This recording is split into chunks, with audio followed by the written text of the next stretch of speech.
शांतनु, तुमने जिस 8वें वसु को बचाया है वो जिएगा तो जरूर, मगर उसका जीवन अत्यंत कष्टदायक रहेगा। अपना कोई परिवार नहीं होगा, मगर उसके बावजूद उसे गृहस्थ की तरह रहना पड़ेगा, और अंत में ऐसे पुरुष के हाथों वह शर्मनाक मौत मरेगा जो वास्तव में स्त्री होगा। अपने जीवन काल में पुण्य कमाने के कारण महाभीष नामक राजा को स्वर्ग में प्रवेश की अनुमति मिली। एक दिन इंद्र की सभा में जलपरी गंगा आई। वहां पर हवा के एक झोंके से उसका पुत्रीय गिर गया और उसकी छातियां दिखने लगी। वहां बैठे देवताओं ने उसके प्रति सम्मान जताते हुए अपनी नजरें झुका ली, लेकिन महाभीष तो गंगा के यौवन पर मोहित होकर उसे बेशर्मी से घूरता रहा। मोह के इस भोंडे प्रदर्शन से इंद्र इतने कुपित हुए कि उन्होंने महाभीष को धरती पर लौट जाने का शाप दे दिया, और साथ ही गंगा को भी इंद्र ने अमरावती से निकल जाने तथा महाभीष का दिल तोड़ने के बाद ही वापस लौट कर आने का आदेश दिया। महाभीष का हस्तिनापुर नगरी में प्रतीप के पुत्र शांतनु के रूप में पुनर्जन्म हुआ।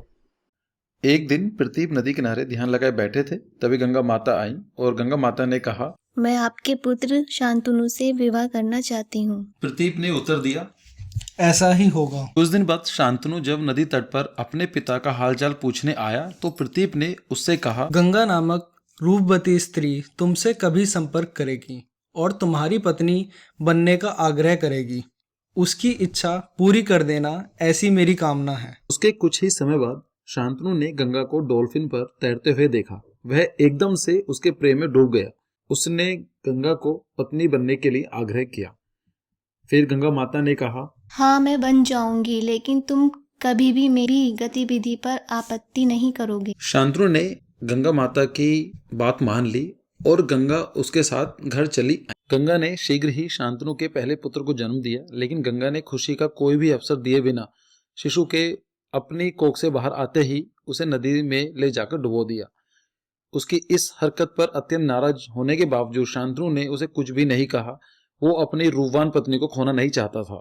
इसके 1 साल बाद गंगा ने शांतनु के दूसरे पुत्र को जन्म दिया। उसने इस शिशु को भी डुबो दिया।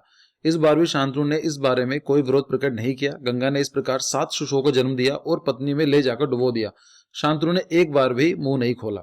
लेकिन गंगा जब शांतनु के 8वें बच्चे को डुबोने वाली थी तो शांतनु ने सिसककर कहा, ओ निर्दय औरत, रुक जाओ और इसे जीने दो। इस बात पर गंगा मुस्कुराई और उसने कहा, पतिदेव, आपने अपना वचन तोड़ दिया, इसलिए अब मेरे द्वारा आपके परित्याग का समय आ गया।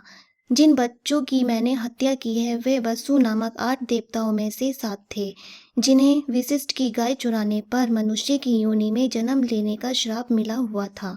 उनके अनुरोध में मैंने उनकी माता बनना स्वीकार किया, और भूमि पर होने वाले कष्टों से बचने के लिए मैंने पृथ्वी पर उनको कम से कम समय रहने दिया।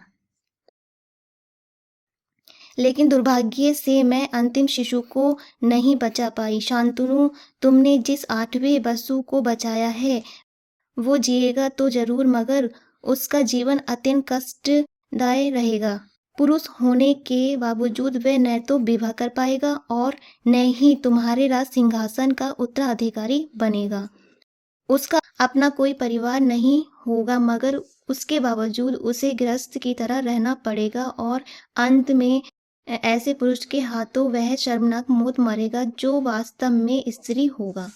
महाभारत में कर्म फल को अत्यंत महत्वपूर्ण बताया गया है। इस नियम के अनुसार दुनिया में कुछ भी तात्कालिक नहीं है, सब कुछ अतीत की प्रतिक्रियाएं हैं। शांतनु को गंगा से प्रेम होता है, फिर उसका दिल टूटता है। ऐसा उसके पुनर्जन्मों के कर्मों के कारण होता है।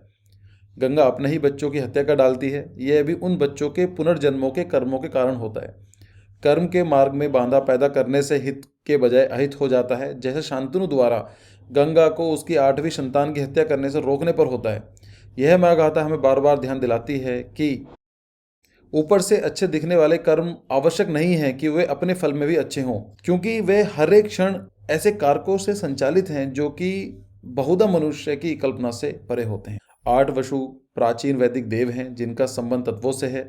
वशिष्ठ की गाय चुराने के पाप के लिए उन्हें मनुष्य योनि में जन्म लेना पड़ा। इन 8 के सरदार प्रभास को सबसे अधिक कष्ट झेलना पड़ा, क्योंकि उसने वह गाय अपनी पत्नी के लिए चुराई थी। उसे अन्य 7 पशुओं के मुकाबले मनुष्य योनि में देवव्रत के रूप में अधिक लंबा एवं दुखद जीवन व्यतीत करना पड़ा।